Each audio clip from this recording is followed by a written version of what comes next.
حياكم الله.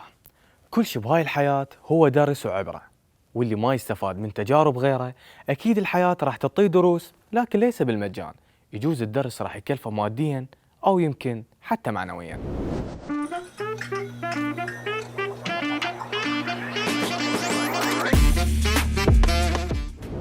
أهلا بكم أعزائي المشاهدين مرة أخرى في حلقة جديدة من برنامج واي فاي. اليوم راح نحكي عن موضوع كلش مهم، اللي هو بر الوالدين. ممكن شخص يسأل نفسه ليش أبر بأهلي؟ بر الوالدين هو الإحسان إلى الوالدين بالقول والفعل تقربا من الله عز وجل، حيث أمر الله سبحانه وتعالى الإنسان بطاعة والديه والبر بهم بالدنيا وعدم إحصاء أوامرهم على الإطلاق. نستذكر قوله تعالى: بسم الله الرحمن الرحيم: وقضى ربك ألا تعبدوا إلا إياه وبالوالدين إحسانا إما يبلغن عندك الكبر أحدهما أو كلاهما فلا تقل لهما أف ولا تنهرهما وقل لهما قولا كريما. وكقول الرسول الأكرم محمد صلى الله عليه وسلم: كن بارا واقتصر على الجنة، وإن كنت عاقا فاقتصر على النار.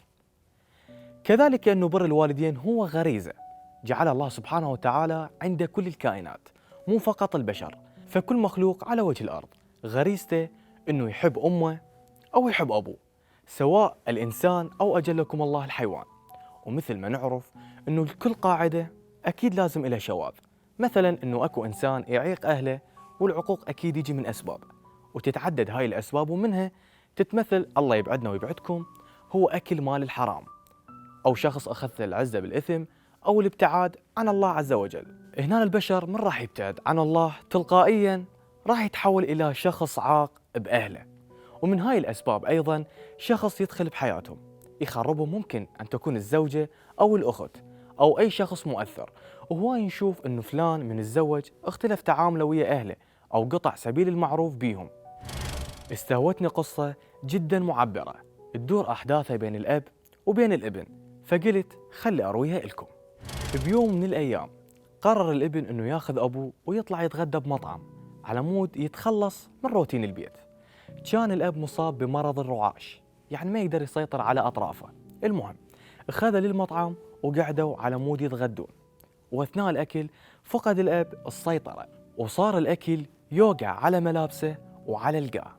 وكل الناس اللي كانوا بالمطعم كانت نظراتهم جدا غريبة اتجاه هذا الموقف، منها نظرة استحقار ومنها نظرة استصغار، وكأنما ينتظرون موقف من الابن اتجاه أبوه. انتظر الابن لحد ما كمل أبوه الأكل، نظف طاولة الأكل ونظف ملابسه ونظف القاع اللي وقع بيها الأكل بكل هدوء بدون أي ردة فعل. صفن الأب صفنة جدا طويلة ويا نفسه. بهالأثناء تذكر الأب ابنه من كان طفل شلون كان يعتني بيه وشلون كان يخاف عليه، وكان تعامله ويا ابنه بكل حب. أثناء خروجه من المطعم نادى عليه صاحب المطعم وسأله، قال له أنت ما ناسي شيء؟ جاوبه الابن لا ما ناسي شيء. قال له أنت بهذا تصرفك تركت أثر بكل الناس اللي كانوا بالمطعم. أعزائي المشاهدين، خلينا أنا وياكم نشاهد هذا الاستطلاع ومن بعدها مكملين وياكم.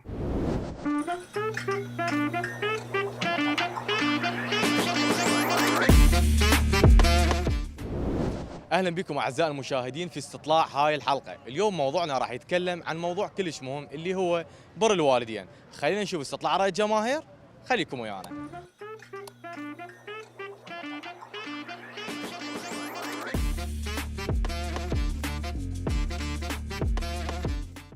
شنو علاقتك بامك؟ علاقتي انا امي كلش احبها واعتبرها ها طبيعي لعيوني، اي زين هسه انت قلت انا احب امي واخليها فوق عيوني، إيه. هم فد مره صار موقف من خلالك انت نزلت دمعتها؟ لا بس انا صايح عليها الصديق. زين شنو السبب اللي خليك تصيح عليها؟ او هي تضوجني وانا اضوجها. زين راح اسالك سؤال واريد جواب صريح. علاقتك باهلك وحبك لاهلك هل هو من باب الاحترام ام من باب الخوف؟ لا من باب الاحترام طبعا، يعني هم ربوني وهم كبروني. بس انا من اضوجوني انا صح انفجر بوجههم اضوجن. بس اكيد يعني بعدين تعتذر حكايه حلوه طيبه كذا. من اصيح عليها هواي بعدين ترجع قشمر لي ب 5000 هاي رجعت. والله. شنو علاقتك بامك؟ والله علاقتي وثيقة بأمي يعني قوية. زين هم فد يوم انه سمعتها حكايه او صار موقف من خلالك انه نزلت دمعتها؟ لا أكيد موقف يفرح نزل دمعته، مو موقف سيء يعني. زين ممكن تسولفين هذا الموقف شنو؟ أي مرة بالمدرسة طون شهادة تقديرية وشافتها تفاجأت ونزل دمعتها. شنو علاقتك بامك؟ والله أنا أمي متوفية، بس أنا أنصح الشباب يعني كل واحدة أم يشيلها على راسه، يعني وفايدنا يعني شو أقول لك يعني، وأهم شيء هي الأم، يعني هسه أنا رايحة أمي يعني مالي شيء بالدنيا. زين شو تشوف نفسك انه اهلك الله يرحمهم راضين عليك؟ لازم راضين عليه، مو ما مسوي لهم شيء. زين اذا هم متوفين الله يرحمهم، شنو الاشياء اللي سويتها من بعد وفاتهم؟ يعني مثل ما نعرف هو بر الوالدين بالدنيا وبالاخره، فشنو الاشياء اللي سويتها من بعد ما توفوا؟ والله الأشياء مهضوم لهسه مهضوم يعني عليهم. يعني الصلاه، الصوم، إي صلاة وهاي يعني إلهم، وما يتعوضون يعني نهائيا. علاقتك بابوك شلونها؟ زينه. زين هم فد مره صار موقف بالبيت ومن خلاله نزلت دمعه امك؟ ايه. اقدر اعرفه شنو هو؟ بكي وهموم من وراء العمام، من وراء الحكومه بالعربانه، لو تطلع بالعربانه 4000 من الصبح لليل، طلع 4000 الفلوس العربانه 2000 مصرف البيت ل 2000 لمن تعطيهن؟ تعطيه لاهلك، تجيب بيه المسواق، تجيب يعني قصدك انه من باب خوفه عليك وحرصها وانه جاي يشوف مستقبلك هيك انه هي مثلا نزلت دمعتها هي نزلت دمعتها.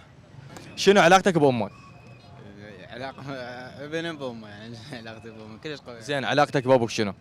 علاقة يعني حتى علاقة صداقة وأخوية ويا أبويا. زين هم فد مره انه صار موقف من يمك او حكايه تعرف منا ومنا ونزلت دمعه امك من خلالها او بسببها؟ أي. ممكن اعرف هذا الموقف شنو؟ بالسادس من امتحانات ما سادس يعني بالامتحانات شلت ما اقرا انا وهي شارع قلبه يعني هي تقول لي اقرا وما اقرا مرة تعاركنا من ورا هاي صارت السالفه. زين راح اسالك سؤال واريد جواب صريح. علاقتك باهلك او حبك لاهلك هل هو من باب الخوف او من باب الاحترام؟ لا من باب الاحترام طبعا. زين مثل ما نعرف انه هوايه يصير نقاشات حاده بين الابن وبين الاب، هم فد مره من المرات انه صار نقاش حاد بينك وبين والدك وانت حسيت انه تقدر ترده بس ما رديته؟ لا ما تصير يعني بيناتنا انا بيني وبين والدي يعني علاقتنا كلش قويه. زين ان تشجع انه علاقه الاب بالابن تصير صداقه اخوه ماكو فد فارق بيناتهم انه هذا اب وهذا ابن؟ طبعا يصير احترام احسن ما تصير خوف، يعني واحد من يخاف من واحد من يحترمه يصير احسن ما واحد يخاف من يمه، علاقه تصير اقوى. تشوف تربيه الابناء قبل اصعب لو هسه اصعب؟ لا قبل هسه اصعب، قبل احسن. زين شنو اللي اختلف عمو؟ شنو اللي اختلف؟ اختلاف مثل ما تقول يعني الوقت شوي تبدل الامور وهاي الشباب يعني قام 40 ساعه دوم ممكن لك الموبايلات هاي ما خلاه يلتفت للوالدين عائله الام. زين علاقتك بابنائك مبنيه على الحب والتفاهم لو مبدا الثواب والعقاب؟ يعني برايك شنو هو الاصلح بيناتهم؟ مبنيه على الحب وعلى العزه والكرامه مالته والحياه مالته، مثل ما كانت ربيت ابوي انا ربيت ابني مثله. ايش قد عندك جهال حجي؟ عندي جهاز من بنات واربع ولد. الله يحفظهم. اعزائي المشاهدين وصلنا لنهايه فقرتنا من الاستطلاع، خلينا نكمل الفقرات الباقيه.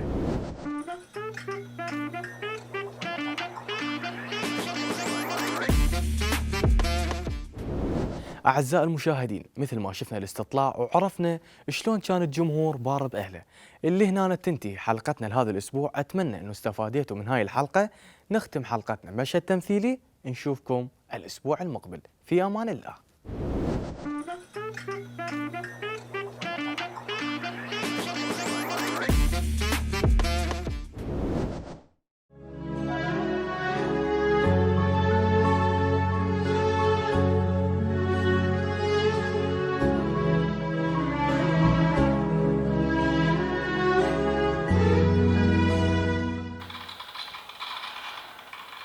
اقول لك جدو ما جد. ابوك ما يجي؟ لا بعده. لا حول ولا قوة الا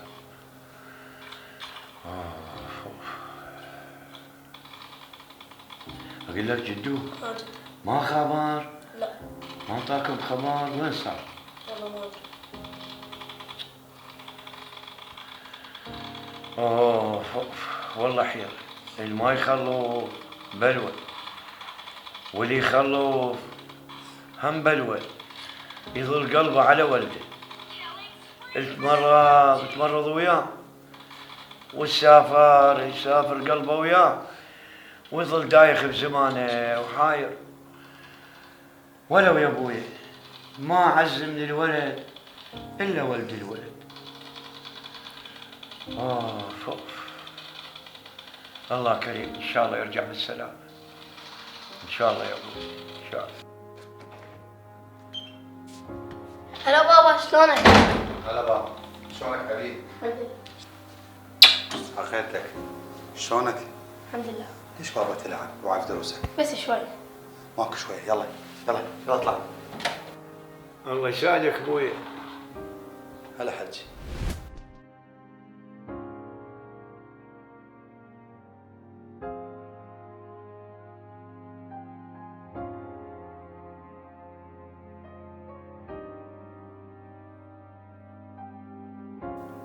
سندس بويا، سندس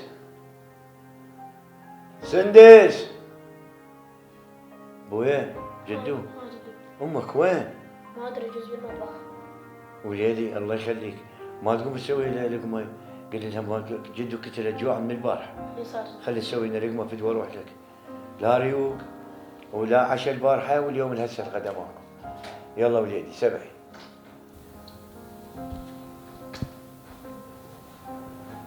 ها جدو، قلت لامك على الغدا؟ اي قلت له بس قام تصيح عليه. ليش؟ خاف تقتلني. ليش بوي ليش؟ ما ادري. لا حول ولا قوة إلا بالله. لا حول ولا قوة إلا بالله. تفضل جد. هاي أبوك وداها لي؟ لا ابوي لما جاب الموز قال لا تعطي لاي واحد بس هيك. لا جدو. بس انا لا انا احبك اعطيتك اياها. أشكر جدو، كلها أنت. كلها كلها كلها، لا حول ولا قوة. إيه قلبي على ولدي وقلب ولدي من صخر.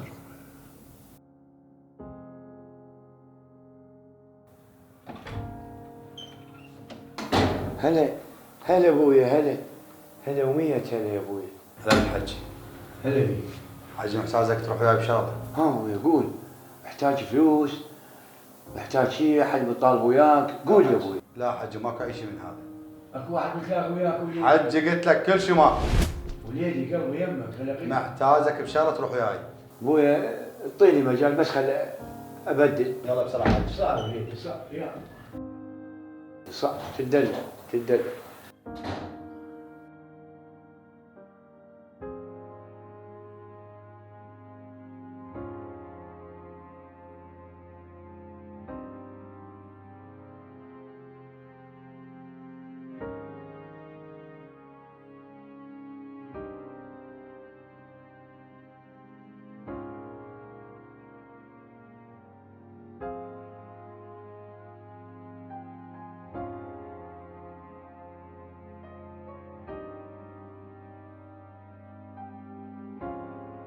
اقول لك ابويا شو المسافه طولت، شغلتك وين؟ بعد مشيت وياه. حجي استريح هنا هسه اخلص شغلتي واجيك. ابويا خلي اروح وياك. لا حجي انت اقعد هنا. ابويا قلبي ما ينطيني اعوفك وحدك. لا تلح، قلت لك اقعد هنا. يا وسفي ابويا تدفعني قدام الوادي، انا ابوك، انا ربيتك وتعبت عليك. ليش هيك ابويا ليش؟ كافي، مليت احير بروحي، احير بيك، احير بعائلتي، مليت. انت مريض واصرف عليك واصرف على عائلتي. شوف لك مكان عيش بيه، ما اريدك تعيش وياي. كافي، امشي.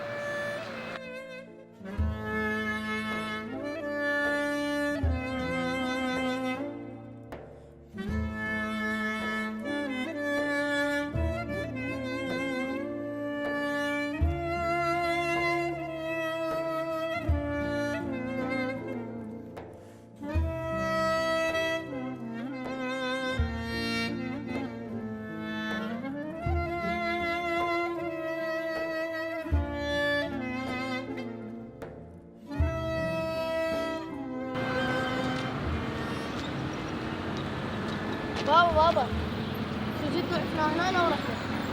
احسن، خليه بالشارع، هذا المكان ارتاح به اكثر. شو تلفت ايش فيك؟ يلا امشي. لا مو جاي احفظ المكان، حتى مت تكبر تجيبك لنفس المكان ترتاح فيه.